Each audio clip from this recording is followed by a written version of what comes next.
بسم اللہ الرحمن الرحیم ان الحمد للہ رب العالمین والصلاة والسلام علی محمد وعلی آلہ واصحابہ اجمعین اما بعد عن ابی ہریرہ رضی اللہ تعالی عنہ قال قال رسول اللہ صلی اللہ علیہ وسلم الصیام جنۃ۔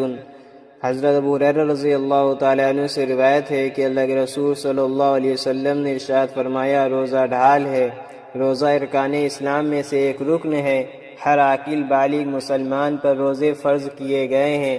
اس سے مقصود یہ ہے کہ نفس انسانی خواہشات اور عادتوں کے سکنجے سے آزاد ہو سکے، اس کی شہوانی قوتوں میں اعتدال پیدا ہو اور اس کے ذریعے سے وہ سعادت ابدی کے گوہر مقصود تک رسائی حاصل کر سکے اور حیات ابدی کے حصول کے لیے وہ اپنے نفس کا تزکیہ کر سکے۔ بھوک اور پیاس سے اس کی ہوش کی تیزی اور شہوت کی حدت میں تخفیف پیدا ہو، اور یہ بات یاد آئے کہ کتنے مسکین ہیں جو روزی روٹی کے محتاج ہیں۔ وہ شیطان کے راستوں کو اس پر تنگ کر دیں اور اعضائے جوارح کو ان چیزوں کی طرف مائل ہونے سے روک دیں جن میں اس کی دنیا و آخرت دونوں کا نقصان ہے۔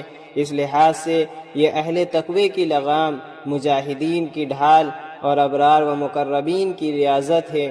قرآن مجید میں بھی اس کی طرف اشارہ موجود ہے۔ اللہ تبارک و تعالی فرماتا ہے، یا ایھا الذین آمنوا کتب علیکم الصیام کما کتب علی الذین من قبلکم لعلکم تتقون۔ اے ایمان والو، تم پر روزے فرض کیے گئے ہیں جیسا کہ ان لوگوں پر فرض کیے گئے تھے جو تم سے پہلے ہوئے، تاکہ تم متقی بن جاؤ۔